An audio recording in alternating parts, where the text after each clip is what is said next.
Hi there, my name's Nancy. I'm 21 years old. 3 years ago, I married the love of my life. Everything seemed to be going great. Even though my husband is Spanish, we didn't have many problems, except for the language barrier. To show my love, I decided to learn Spanish so I could talk better with him and his family. That's how much I loved him. I was doing this in secret. Johnson, my husband, and Mary, my mother-in-law, didn't know I was learning Spanish. Not only was I learning, but I got pretty good at it. I knew that if I was in Spain, I could manage. You might be wondering, if I'm so good at Spanish, why doesn't my husband know? Well, I was a bit shy. It can be scary trying to speak a new language, especially with people you're close to. But I decided it was time to stop hiding. I needed to speak Spanish with both my husband and my mother-in-law. After all, I learned to make communication easier, right? Well, it's a good thing I didn't start speaking Spanish right away, because I found out some surprising information one day that led to a series of unfortunate events. Hello, Mama. How are you, my son? Thank you for inviting me over this lovely Sunday afternoon. It was our pleasure, Mom. Hello, Mama. Hello, my daughter. How are you? Thank you so much for including me. Oh, hush, you know you're always wanted and welcome here. I brought some croissants and how do you Americans say, bagels? Yes, bagels and croissants for our afternoon tea. Oh, how lovely. Thank you so much. Come and sit, Mama. The food will be ready soon. Did she prepare the food? No, I did most of the prep. Don't worry. Oh, thank God. Hearing this, I wondered what she meant by that, but I was too shy to ask. How strange, Mary always seemed to like my cooking. Why was she saying those things? At the time, I thought maybe she just wanted to eat food made by her son. That day, maybe she wanted to taste food that reminded her of old times. Then I heard her say, I hate her cooking. Why did you invite me here instead of taking me to a cafe so we could avoid her, Mom? We agreed to speak in English so Nancy doesn't feel left out, remember? Oh, forgive me, my sweet daughter. I was just saying that the food looks so good. I was surprised to learn that my son made it. Oh, I wish it was you who made it. I love your cooking. At this point, I was confused. How could she say such awful things in Spanish and then lie to my face in English? I thought I might have misunderstood, but I had a plan to confirm what I heard. Oh, please don't worry. You should never feel ashamed to speak your native tongue. Go right ahead. I'll be fine. I wanted to catch what she was saying, so I planned to use the Google Translate app to record her and make sure I understood correctly. We all sat at the table, getting ready to eat, and what came next shocked me to the core. I want us to discuss our plan. The time is approaching. It's literally tomorrow, Johnson. You have to be serious. The app, along with my Spanish knowledge, confirmed there was some plan going on, but I didn't know what it was. Mama, not now. I said I would handle it. What are you going to tell her, Nancy darling? Please pass me the sugar. She doesn't know anything about the plan. I was just going to tell her that I would be out of town. Out of town? What for? What was going on? I was so confused. I was constantly looking down at my phone to see what the app was translating. I think they assumed I wasn't paying attention and became less careful with their words, which was good for me as I was learning their true feelings. She's not too smart. Look at her, glued to her phone. We can talk about this now, okay, Mama? Fine. What do you want to discuss? The plane is leaving at 2:00 p.m. Are you sure you'll be able to escape her then? Escape me? What for? I was so confused, but I stayed calm and pretended not to understand so I could plan my next move. Yes, Mama, I know. I will do what needs to be done. I know how important this is. It is extremely important. If your great-uncle doesn't see us tomorrow, he will give the house to someone else, like your cousin or your aunt. We can't let that happen. No one needs to know about this house. Oh, Mama, you're so funny. Don't worry. I just said that in English so she doesn't suspect what we're talking about. Nancy. Yes, oh, sorry, my love.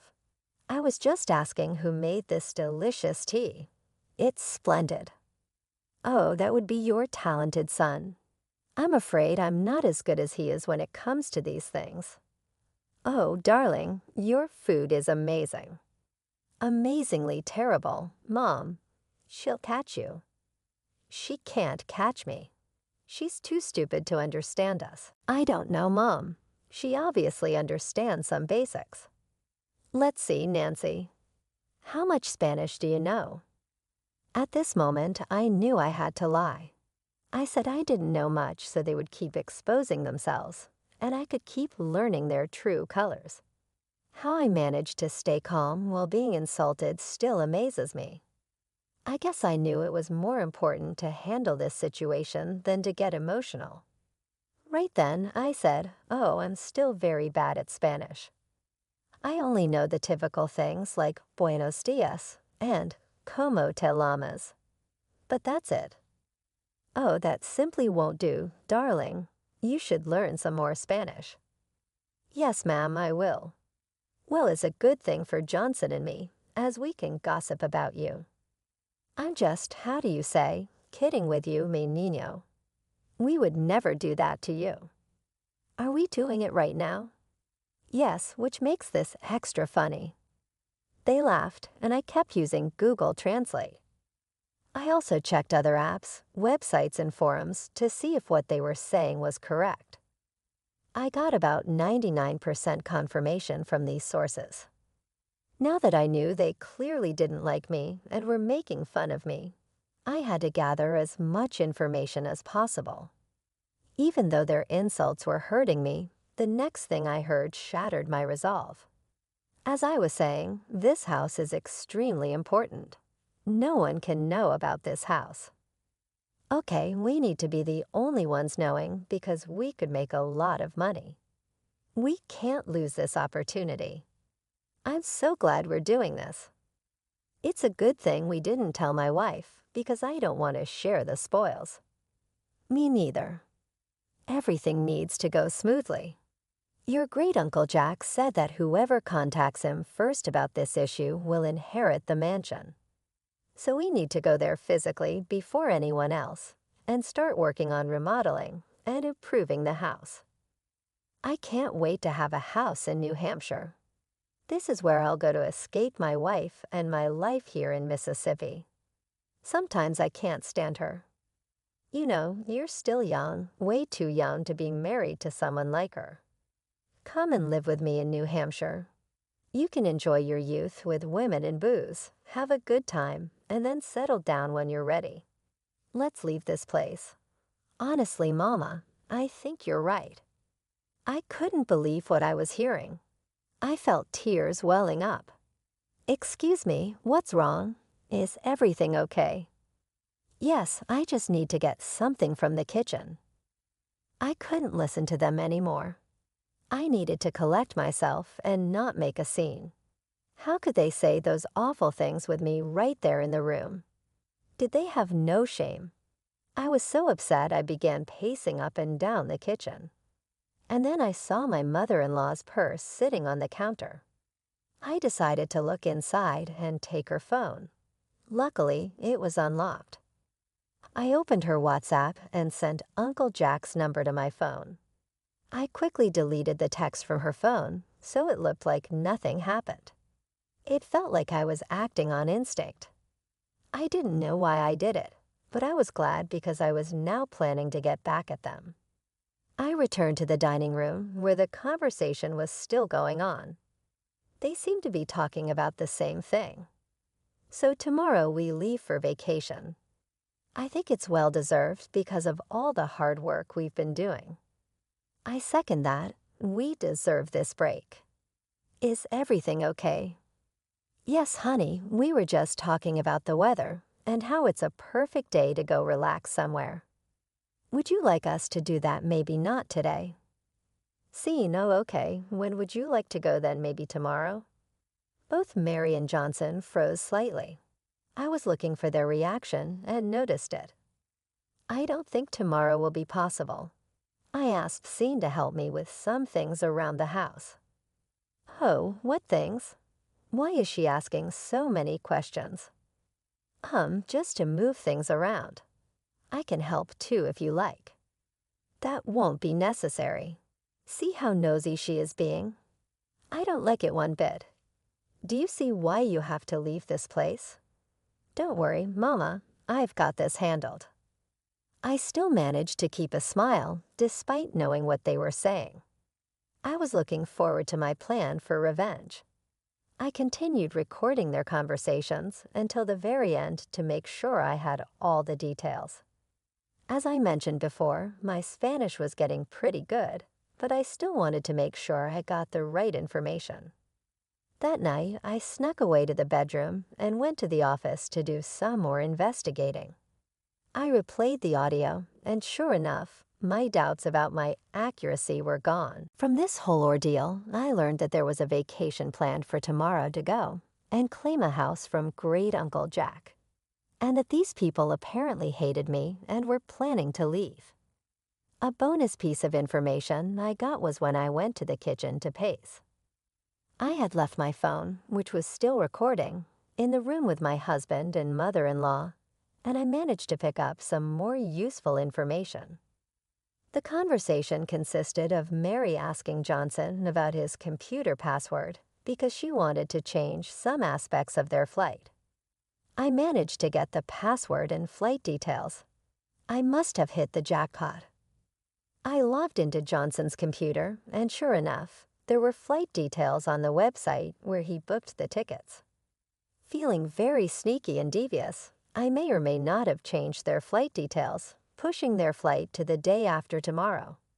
This was just phase 1 of my plans. There was a lot more to come. Since I had sent myself Great Uncle Jack's number, I was ready to do what I needed to do.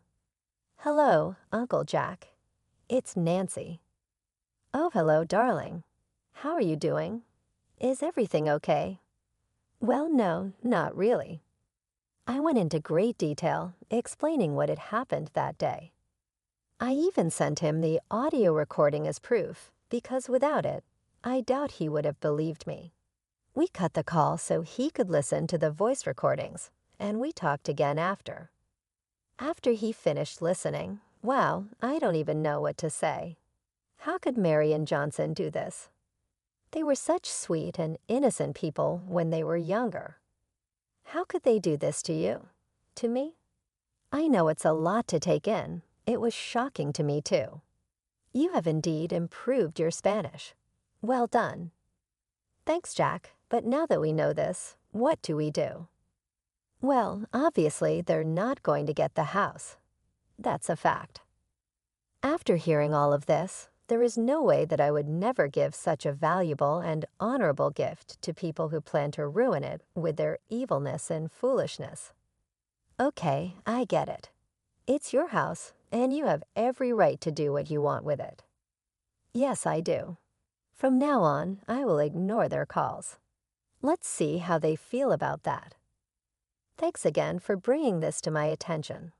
You are a good and kind-hearted person, Nancy. Please don't let the ugliness of this world change you. Thank you for your time and willingness to listen. Hearing what you heard today couldn't have been easy. I applaud you for your strength. Please take care, Uncle Jack. You too. Love, good night. With that, I knew I had secured the downfall of both Mary and Johnson. Now that everything was set, I just had to wait for the right moment to make my move. When I got back to the bedroom, Johnson was still fast asleep. It hurt to know that my husband, whom I love dearly, would treat me this way. I didn't know he felt all those things, and maybe if we had talked, we could have found a solution. But he chose to be deceitful. I took his phone and turned off his alarm. Without it, he would surely oversleep, and that's exactly what happened. I packed my things and went to a hotel for the night. I couldn't stay in the house with someone like that. The next day, absolute chaos ensued. I'm sure Jan woke up to 100 missed calls from his mother and was frantically packing because he hadn't packed the day before. I suspect this because I got a call from him at 1 p.m. Where the hell are you? Why didn't my alarm go off? And why aren't you here? Oh, I decided to take a little vacation day for myself. Oh, that's nice. A little heads up would have been appreciated, though. Yeah, likewise. Seen what? What do you mean? Anyways, that doesn't matter. I'm running late for my flight. I mean, my meeting with Mom. Why are you in such a hurry? I'm sure she wouldn't mind you being a little bit late. You don't understand. Anyway, it's fine. I won't be home tonight and tomorrow night. I've got a lot I need to do. See you later. Before I could even respond, he hung up. I'm pretty sure he was so overwhelmed that he didn't even check the proper details of his ticket, which I had changed to the next day. Through the Find My iPhone app, I saw that he made his way to the airport. Imagine waking up, rushing out of the house with only minutes to spare to make it to your flight, just to find out that it had been canceled. I'm sure he was moving like a madman up and down that airport. I could almost see him frantically checking his phone, realizing the flight details were wrong. Suddenly, I received a call from Mary. What have you done? What do you mean, Mary? Drop the act. I know you tampered with our flight.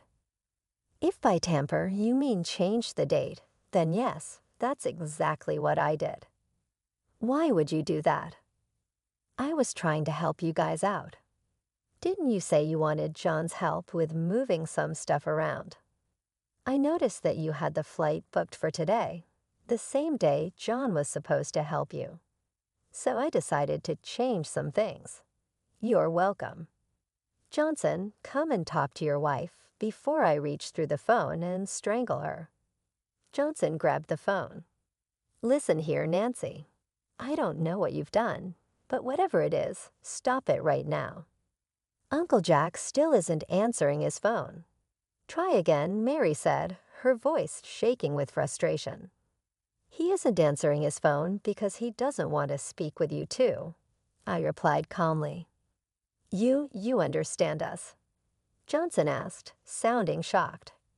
Every last word. But how? I've been practicing, I said, feeling a strange mix of satisfaction and sadness. I've been learning Spanish so I could communicate better with you and your mom. But now I see it also helped me uncover your plans. Johnson's face went pale. You knew all along? Yes, I heard everything. Your plans to leave me, to claim the house without me knowing. I heard it all. Johnson and Mary were silent. I could hear their heavy breathing over the phone, the shock and fear evident in their silence. So what now? Johnson finally asked. Now you deal with the consequences of your actions, I said.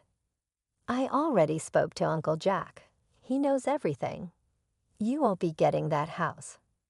But Nancy, you don't understand, Johnson pleaded. We had no choice. We needed that house. You had a choice, I said firmly. You could have been honest with me. Instead, you chose to deceive me. Now you have to live with the consequences. There was another long silence. Then Mary spoke, her voice trembling. Nancy, we're sorry. We didn't mean for it to go this far. It's too late for apologies, I replied. You made your bed, now you have to lie in it. I hung up the phone and took a deep breath. It was done. I had exposed their plans and ensured they wouldn't get the house. I felt a sense of relief, but also a deep sadness. The man I loved, the family I thought I was a part of, had betrayed me. But I knew I had to move on. I packed my things and checked out of the hotel. I decided to stay with a friend for a while until I figured out my next steps. As I walked out of the hotel, I felt a mix of emotions: anger, sadness, relief, but most of all, a sense of empowerment. I had stood up for myself and taken control of the situation, and now I was ready to start a new chapter in my life, free from deceit and betrayal. I told you, Mama. I told you she might hear us. So that means yesterday you heard everything. Yep. Here's what's going to happen. I'm going to divorce your good-for-nothing son and leave you two to deal with each other. How blessed. Stay. Oh, and next time you want to talk about someone with them right there in the room, make sure they don't understand what you're saying. Have a nice life. I hung up before they could respond. I was done with their nonsense. Later that day, I got a call from Uncle Jack. Hello, dear. How are you? I'm a bit upset. I just had an ugly fight with John and Mary, and now I'm getting a divorce from him. I'm so sorry that things turned out this way, Nancy. It's part of life, I guess. How are things on your end? Well, I finally spoke to them and gave them a piece of my mind. They are not happy. What did you say to them? I told John that he's an idiot for treating you the way he did, and told Mary that she's evil for roping her son into her schemes. I also told them that I have given you the house. You what? Yes, dear, the mansion is yours. Even if you get a divorce from John, it's all yours, and you can share it with whomever you please. I don't know what to say, Jack. It's too much. I wanted this house to go to someone kind and compassionate, but also tough and strong when needed. That's exactly who you are. A house is the least I could do after all the stress and turmoil those two put you through. The house is yours. Take it. After that call, I felt a strange mix of emotions. I had managed to distance myself from two toxic people, and on top of that, I have been given a multi-million-dollar mansion. It felt surreal, like something out of a movie, but it was real and it was happening to me. The next few days were a whirlwind. I moved my belongings into the mansion and started to make it my own. Every room, every corner became a testament to my resilience and strength. I decorated the house with a sense of newfound freedom and pride. I was no longer bound by the deceit and betrayal of Johnson and Mary. This house, this beautiful mansion, was a symbol of my victory over their treachery. As expected, Mary and Johnson were furious. They sent me constant threats, trying to intimidate me into giving up the house. But I stood my ground. Each time they sent a threat, I responded with a picture of a different part of the house, reminding them that it was mine, not theirs.